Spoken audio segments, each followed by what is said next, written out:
acabar com a comissão, o TSE acaba confirmando a inexistência de transparência no processo eleitoral. Um novo encontro entre a cúpula do Tribunal Eleitoral e a Comissão de Transparência está marcado para o dia 20 de maio e, até o momento, o presidente da Corte, Edson Fachin, confirma sua realização. Oficialmente, o TSE confirma, apesar da insatisfação, a manutenção da comissão até a eleição. Nosso primeiro destaque, então, desta terça-feira, aqui em Os Pingos nos Is, a gente vai direto a Brasília. José Maria Trindade. Salve, Zé. Boa noite. A criação desta comissão de transparência não foi uma decisão do TSE, não, viu? Foi uma tentativa e acabou ganhando, né, de não votar a emenda do voto impresso no Congresso. Pois é, meu caro Vitor, muito boa noite. Boa noite, Fiuza. Muito boa noite a Ana. E boa noite a você, que nos acompanha aqui nos Pingos nos Is. Hoje tem muito assunto bom para ser discutido aqui. Olha, esse assunto urna eletrônica, na verdade, é um debate sobre a credibilidade das eleições aqui no Brasil. E acabou isso se transformando num cabo de guerra entre os candidatos. Lula, lá, sem ter o que falar, diz que o presidente Jair Bolsonaro está com medo de perder e tentando aí acender um estupim para o pós-eleição. Não é isso.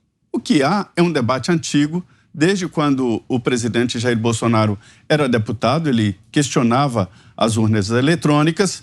Houve vários fatos que levaram ali ao debate sobre o uso ou não das urnas eletrônicas. Elas são pouco usadas, 36 países usam as urnas eletrônicas de maneira parcial, os Estados Unidos, por exemplo, em alguns estados, em algumas comarcas, porque lá a eleição é muito diferente, né? E cada condado, cada município adota, nos Estados Unidos, um sistema. Por exemplo, alguns cartão perfurado, que é um voto no computador. Só que é no cartão perfurado e depois o computador lê o cartão perfurado, ou seja, voto no computador. Agora, veja bem, o que está em debate aí não é nada científico. Nós não estamos num congresso sobre as validades do Pix, do cartão de crédito, que ninguém pede extrato mais, ninguém está questionando as moedas digitais, né? As criptomoedas, não é nada disso. É o processo eleitoral. O processo eleitoral precisa convencer. E o voto, segundo a própria Constituição, tem que ser contabilizado. Eu acho que as urnas eletrônicas são seguras, podem ser seguras. A possibilidade de fraude é pequena nas urnas eletrônicas, mas isso não importa mais. Não é esse debate. O debate é sobre o direito do brasileiro de ter ali solidificado de maneira firme um voto no impresso, no papel, que ele pode contar e pronto. Acabou o debate sobre tecnicidades das urnas eletrônicas. Isso não é mais importante. O debate agora é jurídico, é hermenêutico, exatamente sobre o direito e o processo eleitoral. E o que está aí é um debate sobre as urnas eletrônicas, mas que respinga no processo eleitoral e na credibilidade, sim, isto é uma realidade. E como eu disse no início, esta comissão de transparência não foi uma comissão criada porque o TSE acordou e disse: eu vou dar mais transparência a esse processo. Esse processo está muito esquisito. Eu vou criar uma comissão. Não. Na votação da emenda que exigia, da emenda à Constituição apresentada pela deputada Bia Kicis, que exigia o voto impresso, a Justiça Eleitoral, para convencer deputados a votarem contra, foi lá e disse: olha, nós vamos criar uma comissão muito mais ampla, que já existia uma participação das entidades civis. Vamos ampliar e vamos chamar todo mundo, inclusive as Forças Armadas. E isso acabou convencendo, sim, deputados lá no Congresso a votar contra a emenda. Então, esta comissão não foi criada por iniciativa livre do TSE, mas sim um momento político. O Tribunal Superior Eleitoral já disse que não vai extinguir a comissão. Seria o segundo tiro no mesmo pé, né? Se houvesse extinção. E vai ter mesmo que conviver com as partes que fazem parte do processo. Eles acharam que os militares chegariam lá, bateriam continência, ficariam em posição de sentido, fora de forma e pronto. Não, chegaram com argumentos, com técnicas, analisaram e houve sugestões. Essas sugestões têm que ser respondidas e a urna eletrônica faz parte, sim, do processo eleitoral e tem que convencer. E convencer a todos. os derrotados, os vitoriosos e principalmente o eleitor. Você, Ana Paula Henkel, como é que está acompanhando essas discussões todas, Ana, e essa possibilidade do encerramento da chamada Comissão de Transparência Eleitoral? Boa tarde para você, Ana. Boa noite, Vitor. Boa noite, Zé, Fiuza. Boa noite, querido Constantino. Um abraço ao nosso querido mestre Augusto Nunes e boa noite à nossa audiência maravilhosa. Vitor, como se a extinção ou não dessa tal comissão de transparência fosse mudar alguma coisa na cabeça do eleitor, na cabeça da nação brasileira. Já há uma desconfiança muito grande em relação às urnas.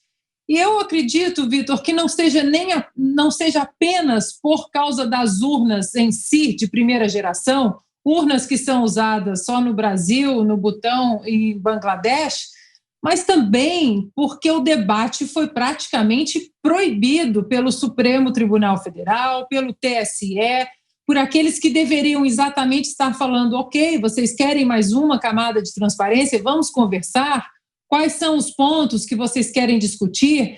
E, no entanto, não foi isso, né? Aqueles guardiões do nosso sistema eleitoral, da transparência, da Comissão de Transparência Eleitoral, eles deveriam alimentar o debate e prover respostas satisfatórias. No entanto, eles entraram na mesma histeria da oposição ao governo do presidente Jair Bolsonaro e o brasileiro desconfiou. Por que essa histeria? Por que essa tirania de condenar quem tuita sobre urnas eletrônicas, quem escreve sobre as urnas eletrônicas, sobre a desconfiança? Nós estamos numa democracia, nós até então não sabemos, né, mas estamos numa democracia e não numa tirania. Apesar de que existe um tirano aí lá no Supremo, nós sabemos muito bem quem é, mas nós devemos perguntar, e as Forças Armadas entendeu esse anseio da população, fez as 70, 80 perguntas, houve um relatório aí com mais de 700 páginas. Aí vem a Comissão de Transparência e coloca o documento sob sigilo, um documento que saiu das Forças Armadas sem estar sob o caráter de sigiloso. Aí a tal Comissão de Transparência, que é presidida por um ministro que disse que o Brasil queria voltar para cédulas de papel, uma fake news horrorosa. O ministro Barroso disse isso em várias situações. As tais agências de checagem não checaram, porque ninguém nunca pediu para voltar às cédulas de papel. No entanto, o ministro disse isso e nós temos que simplesmente fechar a boca e acreditar num salto aí de fé, né? E, Vitor, outro ponto que também nós precisamos conversar, para finalizar aqui meu primeiro comentário, estava vendo aqui os meus arquivos, as minhas anotações. A contagem de votos, ela é um ato administrativo, né? Pois bem, todo ato administrativo, no artigo 37 da Constituição Federal, ele diz que precisa estar sujeito à publicidade, ou seja, ao escrutínio público. A contagem precisa estar sob escrutínio público. Então, por mais que continuemos discutindo sobre as urnas eletrônicas, a cédula física para uma possível auditoria, é preciso colocar nesse debate aí o artigo 37 da nossa Constituição, que diz exatamente isso, que qualquer ato administrativo, como contagem de votos, precisa estar sob escrutínio público. E, no entanto, querem continuar trancados numa sala fechada, sim, porque existem matérias de outras eleições que mostram que apenas 23 a 25 pessoas estavam presentes na sala de contagem, e eles simplesmente querem que nós demos esse salto aí de fé em ministros que presidem o TSE e que hoje são aí parte de partidos políticos de oposição ao atual governo. Análise agora do Guilherme Fiuza. Boa noite, Fiuza. Boa noite, Vitor Brown, Zé Maria Trindade, Ana Paula Henkel, bem-vindo, Rodrigo Constantino. Abraço ao mestre Augusto Nunes, boa noite a todos. A questão é muito simples. O sistema eleitoral brasileiro para 2022 seria confiável se a autoridade eleitoral tivesse explicado como esse mesmo sistema foi invadido. na eleição de 2018. Antes da eleição de 2018, durante meses antes da eleição de 2018, esse sistema esteve invadido, foi violado. Isso é objeto de inquérito da Polícia Federal, isso não é brincadeira. A pergunta a se fazer hoje é a seguinte: onde estão os arquivos do sistema da eleição de 2018 que permitiriam a investigação completa do que se passou, de como foi essa violação e de que alterações, né, ou fraudes ou indução a fraudes, aconteceram nesse sistema? Eles não existem porque eles foram apagados. Esse que está aparecendo na tela, o Luiz Edson Fachin, ele precisa responder à sociedade brasileira quem mandou apagar os arquivos da eleição de 2018 quando o sistema foi violado. Se não há essa resposta, o sistema está sob suspeita. Isso não é uma teoria, não é uma alegação, isso é uma constatação. Onde é que está a correção da vulnerabilidade que permitiu a invasão do sistema? Isso não é nenhuma construção teórica. Por que o tribunal não fala sobre isso? Por que o tribunal não explica à sociedade brasileira por que foram apagados os arquivos da eleição de 2018? Quem mandou apagar? Quem apagou? Quais são os nomes dos responsáveis, dos funcionários, da empresa terceirizada? Então não tem essa resposta. Nós estamos acompanhando aqui, não tem essa resposta. Evidentemente, então, que a premissa é: o sistema é vulnerável e não se sabe exatamente quais são as imperfeições. O leigo não sabe, o eleitor não sabe.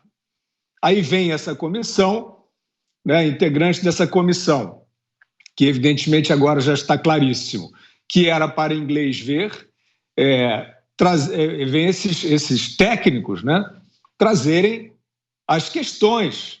Olha, a questão da centralização, né, da totalização, é isso, trazer salvaguardas, acompanhamento redobrado, não é isso? E várias outras maneiras de acompanhamento desse sistema para que se possa minimizar as chances de fraude. O que eles fazem? Eles não respondem. Eles dizem que não, que está tudo bem, que as normas estão dadas, não serão alteradas e é tudo o TSE que resolve. Bom, o TSE, isso também não é uma interpretação minha, isso é uma constatação. O TSE tem sido presidido por ministros do Supremo que fazem política contra o governo. O governo tem um candidato à reeleição e ele tem a oposição política daqueles que são árbitros da eleição. Então, é claro que a população tem ido às ruas caudalosamente pedir, entre outras coisas, segurança eleitoral, porque ela desconfia. Porque o TSE está pedindo para que haja essa desconfiança. O TSE está convidando o eleitor a desconfiar dele. O ministro Luiz Roberto Barroso, pouco depois de deixar a presidência do TSE, na qual atuou no Congresso Nacional ostensivamente contra a matéria do voto auditável, que tramitava lá, aquilo não era função dele, ele não é um parlamentar, nem um presidente de partido, ele foi lá interferir.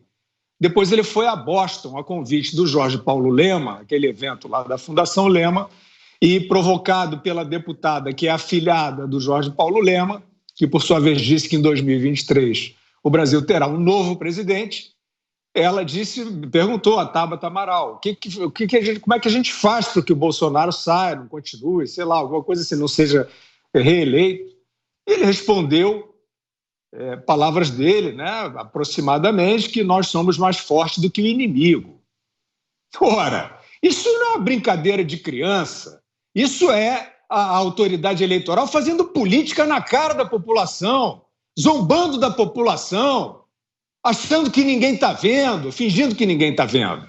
É claro que, Vitor, isso tudo é um combustível para instabilidade, para um processo de instabilidade que ninguém deseja e a gente ainda espera, né, construtivamente, que isso seja corrigido. O TSE aparentemente não quer essa correção.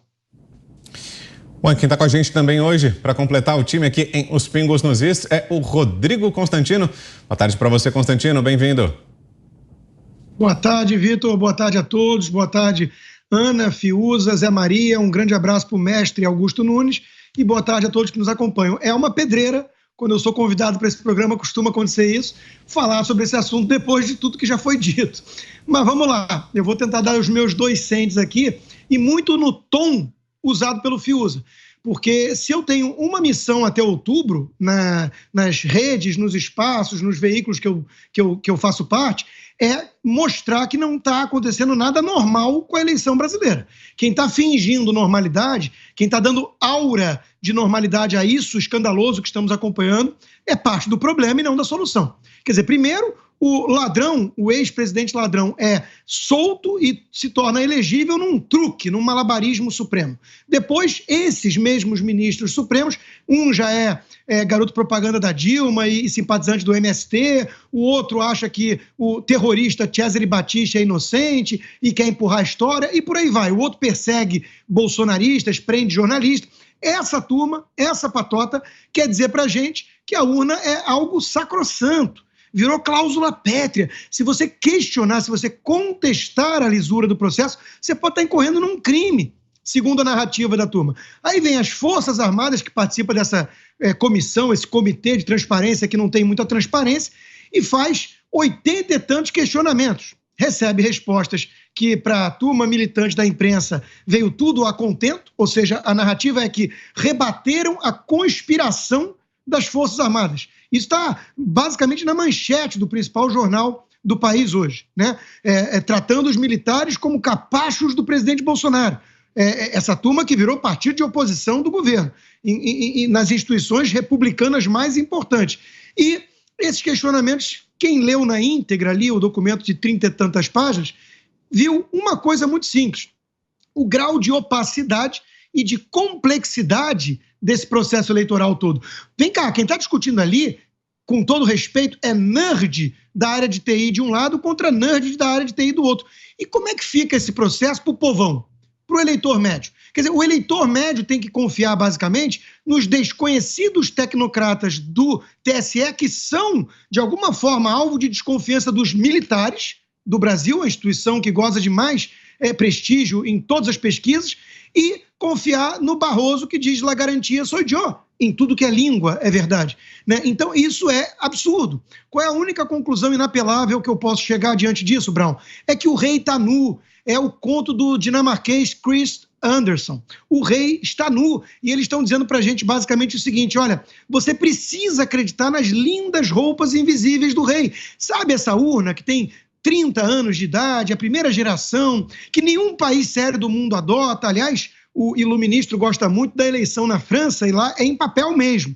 Aquela fake news que a Ana lembrou muito bem, que ele espalhou, que era o que queriam de volta no Brasil, e ninguém falou nisso. Mas na França papelzinho mesmo. Aqui a gente estava falando num avanço tecnológico, numa urna de segunda ou terceira geração, onde o voto vai se materializar. Porque as duas coisas mais importantes numa eleição, para gerar a confiança no pleito do povo, do eleitor, que é o que importa, é a materialidade do voto, é você saber que aquilo que você digitou foi realmente aquilo que foi computado, e a aferição pública, a possibilidade de contagem e recontagem, se for o caso. O nosso sistema é fechado, é um circuito fechado e opaco, sem qualquer transparência.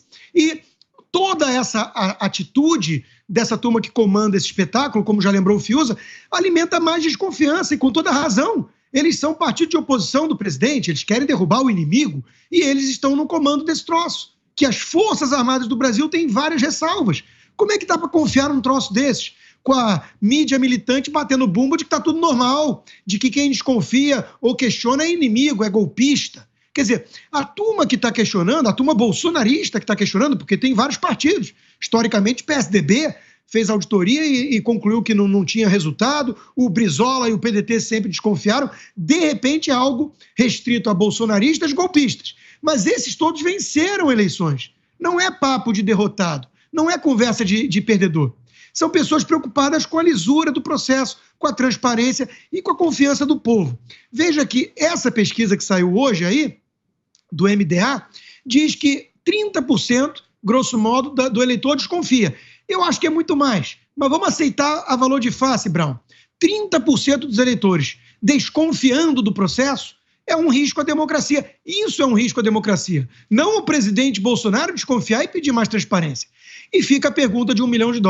Se é tão idônea a urna, se é tão confiável, por que eles se recusam a oferecer mais transparência e atender a esse anseio, a essa demanda de 1/3 quase do eleitorado, do próprio presidente que está disputando a reeleição, para impedir depois que ele possa vir com papo de mal perdedor ou de golpista? É ou não é? Por que se recusam a atender e colocar lá em 300 mil urnas, que já tem dinheiro aprovado até do governo, se for o caso, 300 mil urnas que já teria disponibilidade para colocar a impressora? Por que não fazem isso? Por que não geram redundância para poder os TREs também, junto com o TSE, fazer? E não só essa apuração hipercentralizada na sala secreta, que eles negam, mas que uma grande emissora que virou partido de oposição no Jornal Nacional em 2014 dizia que eram 23 pessoas apenas numa sala com acesso aos resultados. E se gabando disso. É tudo muito tosco. E para fechar meu primeiro comentário, Brown, eu sei que vocês já debateram isso ontem, como eu não estava aqui, eu aproveito a oportunidade para falar hoje. Eu recomendo a todos os nossos telespectadores e ouvintes que vejam o documentário do Dinesh de Souza, 2000 Mules, onde ele mostra o grau de roubalheira escancarada que aconteceu nas eleições americanas, que fizeram o Joe Biden, aquela múmia, ser mais popular do que Obama e do que Trump juntos, né? Bom, aquilo ali é tudo muito escandaloso. E a pergunta é, se conseguiram avacalhar a eleição americana e depois impedir qualquer pergunta sobre o assunto, nas redes sociais, na imprensa, vocês acham mesmo que é o Brasil que vai ficar ileso a esse risco? Tá bom.